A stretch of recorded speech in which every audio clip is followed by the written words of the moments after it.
Hello guys! Magandang araw po sa inyong lahat!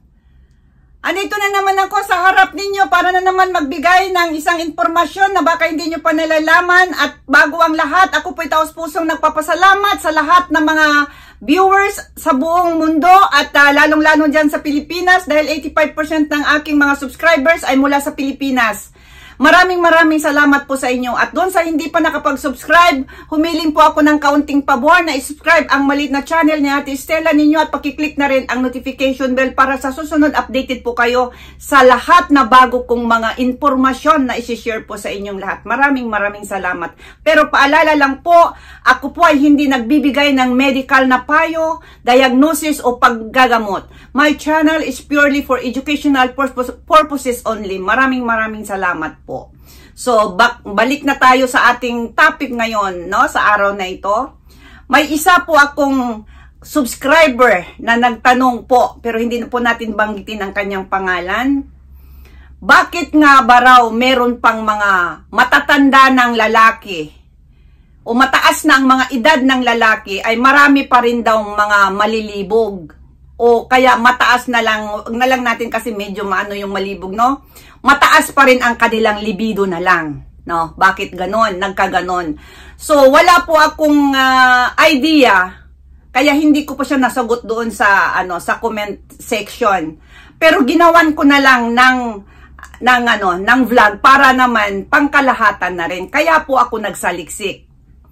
Pero bago ko po simulan, siguro naman din, marami din nagtataka. Kasi karamihan minsan pag narinig natin, naku matanda na yun, pero bakit maano pa rin, ganyan ang sinasabi. Pero dito rin sa Japan talaga, maraming mga nakapag-asawa ng Pilipina na medyo mataas ang mga edad. Merong mga 70, 75. Kaya doon din ako nagtataka na talagang ano pa rin talaga sila. Mataas pa rin yung libido nila, no? So, yan po yung sinaliksik ko mismo. Ito po ay isang informasyon po lamang, Kaya, ito. Ang libido o libog ay tawag sa sexual na pagnanasa na bagay. May mga dahilan kung bakit patuloy na nararamdaman ito ng mga matatandang lalaki o matataas ang edad na kalalakihan. Ito po ay nagsimula sa 65, 70, 75, 80 to 90s. Pwede pa po sila, mataas pa po ang libido. Bakit? So, narito ang mga kasagutan, no? Yung number 1, hormonal na pagbabago. Kahit sa pagtanda, ang mga hormones na nagre-regulate ng sexual na pagnanasa, tulad ng testosterone sa mga lalaki at estrogen naman sa mga babae ay hindi nawawala. Ayun, hindi pala nawawala. Bagaman, maaaring magkaroon ng pagbabago ang antas ng mga ito. Patuloy pa rin ang kanilang paggana. Yun nga lang, patuloy man siya, bagaman, patuloy man siyang magkakaroon ng tinatawag na paggana, yun po ay hindi na po talaga, ibig sabihin, nung nasa kabataan pa yung level niya, na talagang yung kabataan niya talaga ay naiiba na yung libog niya doon kaysa yung medyo tumatanda na yun, no? Ang libido. So, yan po yung number 1, hormonal na pagbabago. At ang number 2 naman, kalusugan. Ano ba ito? Ang mga matatandang iniisip ang kanilang kalusugan tulad ng pag-exercise at pagkakaroon ng malusog na pamumuhay ay mas malamang na magkaroon ng aktibong libido. Ayun. So, ibig sabihin, as long na healthy ang isang lalaki, na yun na nga ang kalusugan niya at iniisip niya ito ay may tendency na maging aktibo pa rin ang kanyang libido. Mayroon pa rin siyang mataas o hindi naman siguro gaanong napakataas, at least meron pa rin siyang libido na kahit matanda na. So, ibig sabihin, yung number 2 is kalusugan. Meron talaga siyang connection sa ating kalusugan, At ang number 3 naman, pag-aalaga sa relasyon. Ano naman ito? Ang matatandang mag-asawa o magkasintahan na nagpapahalaga sa isa't isa at patuloy na nagbibigayan ng atensyon sa kanilang relasyon ay mas malamang na magkaroon ng aktibong sexual sa buhay. Ayan, napakaano-ano. Iyon, ang pangatlo natin, yung pag-aalaga sa relasyon. May connection naman ito sa relasyon.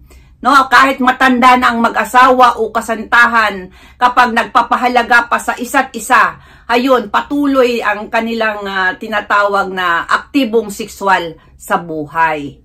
Yan po yung number 3. At ang number 4 na dahilan, psychosocial factors naman ito. Ang mga aspeto ng kaisipan at damdamin ay may malaking epekto sa sexual na pagnanasa. Ayun. Guys, alam nyo ba guys na isa ang kapag nagtalik ang dalawang mag-asawa o magkasintahan, hindi lang po dahil doon sa ibaba. Ang pinakamataas na yung kaisipan po natin at damdamin natin. Kasi ang nasa isip natin, doon dahil doon tayo nasasarapan, doon na lang. Hindi po, gumagana pala yung isip natin. Kasi kapag hindi po, halimbawa nakikipagtalik tayo, no? Kapag ang ating kaisipan ay medyo, complicated ba? Yung marami kang iniisip, mahirap po tayong makapag-orgasmo. Totoo po yan. Kaya napakalaki po ng kahalagahan na kapag tayo'y nakipagtalik sa ating mga mahal sa buhay, kailangan pala yung isip natin is peaceful. Hindi po tayo nasa during talik na nag-iisip ka pa rin kung ano-ano. Hindi po tayo makapag-orgasmo at hindi tayo makapag-concentrate sa pakikipagtalik. So napakahalaga po yung isip natin, kaisipan at damdamin, no? Yan po yung malaking epekto sa sexual na pagnanasa. Psychosocial factors naman ito. At ang number 5, tinatawag na individual variability naman ito, no? Ito po ang pang-last na dahilan bakit mataas ang libido ng isang lalaki. Bawat tao ay may sariling mga pangangailangan, karanasan at kagustuhan pagdating sa sexual na pagnanasa, at ito ay nag-iiba at maaring magpatuloy sa pagtanda. So, hayan po yun guys, no? Na ibig sabihin, kahit pa pala tayo, medyo matanda na, yun na nga, may sarili tayong mga kailangan at karanasan at kagustuhan pagdating sa sexual na pagnanasa. No, ito ay nag-iiba-iba at maaring magpatuloy hanggang sa tayo'y tumanda. So, hayan guys, basta tandaan natin ang mahalaga. Ang pagnanasa o libog ay natural at hindi limitado sa kabataan lamang.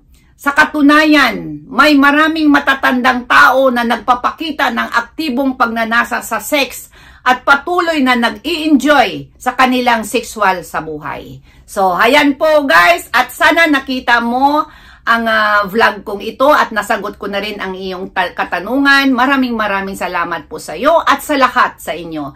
Hanggang